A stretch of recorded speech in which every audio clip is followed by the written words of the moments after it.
Hello दोस्तों, राधे राधे, नमस्ते, जय माता दी। आप सब कैसे हैं? आई होप आप सब अच्छे होंगे। मैं आप सभी का इस यूट्यूब चैनल में हार्दिक स्वागत करती हूँ। तो आज हम बात करने वाले हैं रहस्यमयी कहानियों पर।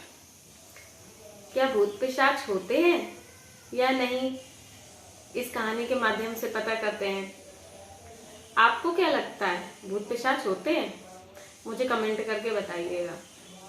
ठीक है, आज मैं आपको एक कहानी सुनाने जा रही हूँ, रहस्यमयी बुढ़िया का खेल। यह कहानी सन 1960 की है। जॉर्जिया गणराज्य की राजधानी तिल्विस से लगभग 30 किलोमीटर दूर इफ्रोविच पार्क के पास एक खंडर था। उसमें एक दिन एक बुढ़िया अचानक से प्रकट हुई और वहीं रहने लगी। उस बुढ़िया को सबने असहाय अशक्त समझकर उस पर किसी ने ध्यान ही नहीं दिया। उसकी हरकतें भी अजीब अजीब थीं। वह दिन भर पागलों की तरह घूमती रहती थी, कुछ ना कुछ बुदबुदाती रहती थी। कभी कभार खंडर के आसपास ही चक्कर काट लिया करती थी, पर वहां से कहीं और नहीं जाती थी। पूछने पर उसने बताया उसका नाम रोजेबा है। रोजेबा जब से उस खंडर में आई थी, सारे पक्षी वहां से कहीं दूर चले गए थे। पालतू गाय और बकरियां जो पहले बेधड़क वहां चरा करती थी, उन्होंने वहां जाना ही बंद कर दिया। लोग अकेले उस ओर जाने में भय महसूस करते थे। लोगों को डर लगता था। अभी कुछ दिन ही बीते थे कि वातावरण में कुछ अजीब सा हुआ, एक अनोखा परिवर्तन हुआ। वहां रह रहकर बिजली चमकती थी, तेज हवा चलती थी। बारिश का मौसम भी नहीं था, बारिश होती थी। इसी दिशा में एक दिन कुछ लोग उसके खंडर की ओर चल पड़े। वहां उन्होंने कुछ देखा, उससे वे हैरान रह गए। एक बुढ़िया एक हाथ में खप्पड़ और त्रिशूल लिए आधे में लटक रही थी। खंडर की परिक्रमा कर रही थी, खंडर के चारों ओर घूम रही थी। उसका रूप पल पल में बदल रहा था। कभी तो वह भयंकर चुड़ैल की तरह दिख रही थी, कभी बहुत सुंदर लग रही थी। अलग अलग तरीके से उसका रूप बदल रहा था। सभी उसे देखकर चौंक गए। मौसम वैसा ही बना रहा, लेकिन बुढ़िया की गतिविधियों में कोई बदलाव नहीं आया। लोग समझ गए थे कि यह परिवर्तन उस बुढ़िया के हरकतों के कारण ही है। जब से वह बुढ़िया आई है, तब से ही यह सब कुछ हुआ है। जानवरों ने भी आना बंद कर दिया, लोग आने से भी डरते थे। और वह जब तक यहाँ रहेगी, तब तक उसमें कोई सुधार की गुंजाइश ही नहीं है। एक दिन लोगों ने मिलकर उसे भगाने का प्लान बनाया। प्लान के तहत डायनामाइट फिट कर दिया गया और उसके लंबे तार दूर तक ले गए। तार से विद्युत प्रवाहित की गई, लेकिन कोई धमाका नहीं हुआ। सभी हैरान थे। तभी एक जोरदार आवाज आई। सभी का ध्यान उस तरफ गया।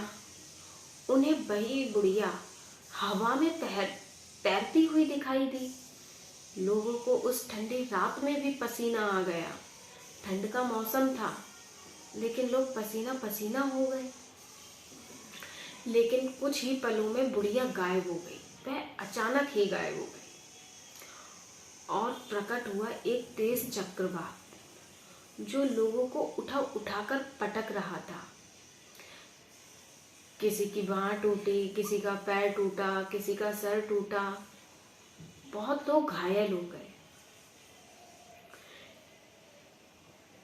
लगभग आधे घंटे तक ये सब चलता ही रहा। आधे घंटे तक लोगों को इस चीज का सामना करना पड़ा। फिर धीरे धीरे वर्षा रुक गई, मौसम भी साफ हो गया, बिजली का चमकना भी थम गया। दूसरे दिन सूरज निकलने पर कुछ लोग साहस करके उस खंडर की ओर गए। उन्होंने पहले दूर से ही उस खंडर को देखा। आसपास सब चेक किया कि सब कुछ सही है या नहीं, लेकिन उन्हें वहां कोई भी गतिविधि नहीं दिखाई दी और ना कोई घटना कि यहाँ कुछ हुआ भी है। सभी खुश थे। 3 महीनों के बाद वहां पहले जैसा ही सब कुछ था। माहौल बनाने वाली घटना आज समाप्त हो गई। जॉर्जिया की पुलिस रिकॉर्ड के अनुसार यह घटना केवल तिल्विस में ही नहीं बीती थी, बल्कि उस देश के अनेक भागों में रिकॉर्ड की गई। हैरानी की बात तो यह थी कि प्रत्येक जगह उसका घटना काल लगभग 3 महीने का ही रहा, 3 महीने के आसपास ही रहा। सभी स्थानों के रिकॉर्ड के अपने विवरण में एक ही शक्ल सूरत की बुढ़िया दिखाई दी। सब में यही समानता थी कि वह जहां जाती थी वहां जानवर, पशु पक्षी सब आना बंद कर देते थे। लोग डर के मारे वहां जाते नहीं थे। यह तब तक होती रही जब तक कि वह बुढ़िया वहां से पलायन नहीं कर गई, वह वहां से दूर नहीं चली गई। इस विषय में जानकर लोगों का कहना था कि एक बुढ़िया जीवित की तरह दिखाई देती थी, लेकिन वास्तव में वह प्रेत आत्मा थी, वह कोई बुढ़िया नहीं थी। सालों पहले इसी शक्ल की एक महिला की मृत्यु तिल्विस के पास एक गांव में हुई थी। वह एक तांत्रिक थी। लोगों ने पता लगा वह एक तांत्रिक थी और हमेशा तरह तरह के छल करके लोगों को हैरान परेशान किया करती थी। आज उसका शरीर नहीं रहा, फिर भी जीवन भर किए गए कुकर्मों की नकल अब भी उसकी आत्मा करती है और लोगों को परेशान करती है। तो यह कहानी आज यहीं समाप्त हुई और आप मुझे कमेंट करके बताइएगा कि यह कहानी आपको कैसी लगी। क्या ऐसी ही कहानी आपने भी कहीं देखी है, कहीं सुनी है? तो हमें कमेंट करके ज़रूर बताइएगा। और क्या आपको ये वाकई में लगता है कि ये आत्मा, भूत, पिशाच ये होते हैं? मैं आपकी राय जानना चाहती हूँ। ठीक है, इसी के चलते मैं आपसे विदा लेती हूँ।